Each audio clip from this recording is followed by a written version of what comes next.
Hüdapar Siverek olarak bugün yapımı tamamlanıp Sivereklilerin istifadesine sunulan ve yapımı tamamlanmayıp atıl durumda bırakılan iki projeden sizlere bahsedeceğiz. Arkamda gördüğünüz bu yer Siverek'in en gözide mahallelerinden biri olan ofis mahallemizde yapımı tamamlanan, içinde kafeteryanın bulunduğu ofis park.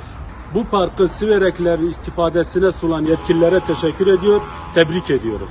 Diğer tarafta aynı alanın içinde olan ve bir önceki belediye döneminde yapımına başlanan Alta Otopark'ın üstte de kültür merkezi olarak düşünülen yer maalesef yıllar geçmesine rağmen henüz bitirilememiş. Gördüğümüz ve müşahede ettiğimiz gibi camları kırılmış, yapılan birçok işlem sökülmüş, tabiri caizse harabe hale dönüştürülmüş durumdadır.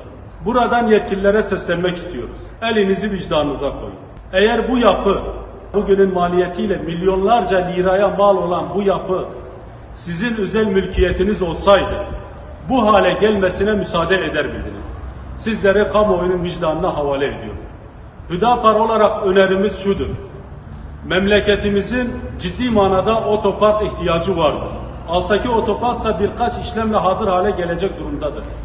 Yetkililerin bir an önce o otoparkı işlev hale getirip Sivereklerin hizmetine sunması, buradaki gördüğünüz alanın da kütüphaneye çevrilerek Siverekli gençlerin hizmetine sunulmasını talep ediyoruz.